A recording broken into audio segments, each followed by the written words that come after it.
I'm Clint Thomas. Today on the Winston, we will be discussing the spec car and the point of no return, franchises becoming a club sport, and before the car of tomorrow and how the cost was low for that era. Looking at the spec car that they will be coming out with here in a year or two, depending on the COVID virus and how the rest of this year plays out, and the teams running 2 races a week. They were able to run Darlington yesterday.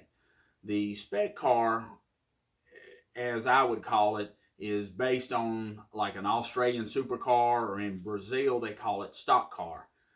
It is anything from stock car. They have the rear end, the transmission, all of it is in the rear of the car with an independent rear end.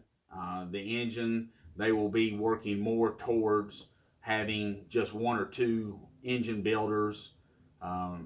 Most of the car will be able to be bought and purchased, and you will buy the parts, return them to a independent group that rebuilds them, and then you will pick them back up.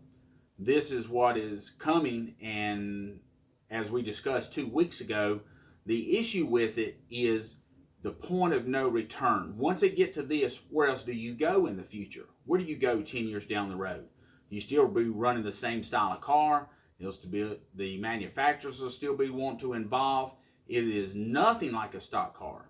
Now, the cars in the past, they had some similar points where it was a floor pan, roof, hood, trunk. Yes, a lot of cars have gone to either all-wheel drive, front-wheel drive.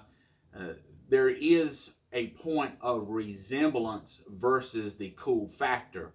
I will always go back to the drama part of racing, and what makes it great is the drama. Now we're just discussing the cost of the sport and where it will be going. The franchise part with the teams and being into the TV package and being collective group, that is understandable to a point. The problem is when you get so many people that own a franchise, later down the road, it just becomes a club sport. A bunch of guys with some money get together and they go out. It makes it much harder for anybody new to really come in once the franchises are laid out. Looking at the car of tomorrow and what it was before. The cars before, they could have done the same cost-cutting measures back in the 90s and the early 2000s. They allowed them to buy a nose and a trunk, and they would cut them up for either short track, super speedways.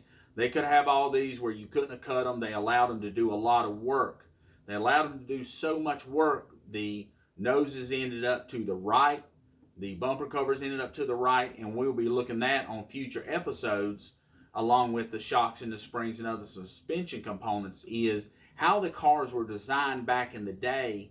And because of the way that they created the rules going under the aero packages and templates, it allowed the people to really skew the car.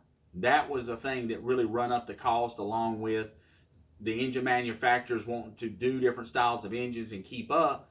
I know from experience with the Chevrolets, they had a 23 degree, an 18 degree, an SP2, and they just continued on into the R family style of engines, and they went from a $20,000 engine to a $50,000 engine. Those are the things that we'll also be discussing in future episodes. Have a blessed week.